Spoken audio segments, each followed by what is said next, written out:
In 1975, one of America's most powerful men walked into a restaurant for what would be the last time in his life. Now, despite being a wanted man with alleged ties to some of the most dangerous criminals in the world, there were hundreds of people who witnessed this man enter that restaurant. But strangely, nobody saw him leave. And the reason why is about to shock you. This is the mysterious disappearance of Jimmy Hoffa. Now, if you don't know about Jimmy Hoffa, let me catch you up. He was the leader of the Teamsters Union, which at its peak had more than 2 million members. This made him arguably the most powerful man in the entire country, rivaling even the President of the United States. But his power didn't come from the White House. It came from the streets. See, he got that position because he was best friends with the most powerful crime bosses in the country, men like Anthony, Tony, Pro, AK, Fat Tony, the boss of the Chicago outfit, the most powerful crime family in America. As you can imagine, having a union boss with alleged ties to the mob wasn't exactly ideal. So, naturally, the government stepped in and Hoffa was arrested in 1964 on bribery charges. Just 3 years later, he was sentenced to 13 years in prison. But while all of this was going on, he was still running the union from behind bars. Which begs the question, how much power did this guy really have? Well, in 1967, when he was just 3 years into his sentence, President Johnson pardoned him, and Hoffa went right back to work. He resumed his position as head of the Teamsters Union.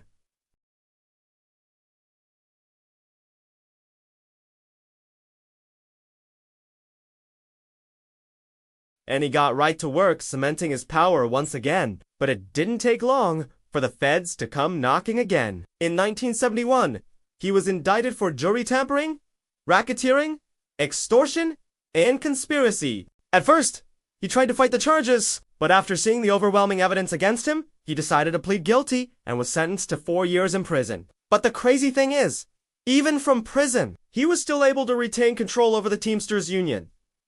And then something happened that no one could have predicted. President Nixon stepped in and commuted his sentence, granting him early release. But just 2 years later, Hoffa was back in trouble again. In 1975, he was fined $10,000 and sentenced to 8 months in prison for contempt of court after he refused to cooperate with an antitrust investigation that was looking into the Teamsters Union.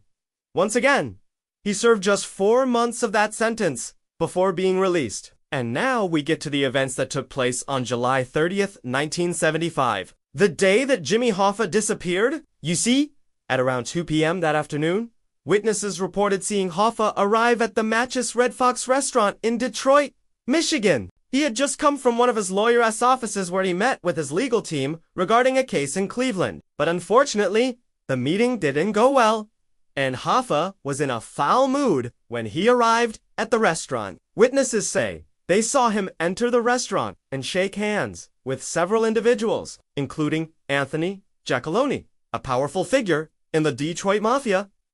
After that, he sat down with a group of men, allegedly the same group that he had just greeted, and began discussing business.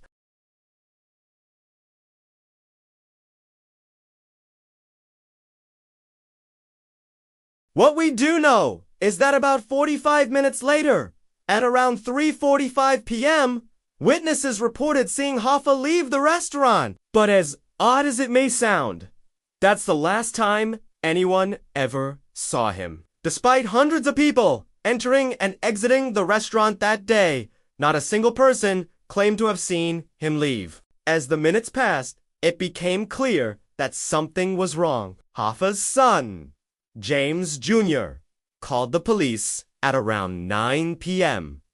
that night to report his father missing. He told authorities that it was unusual for his father to go so long without calling the house.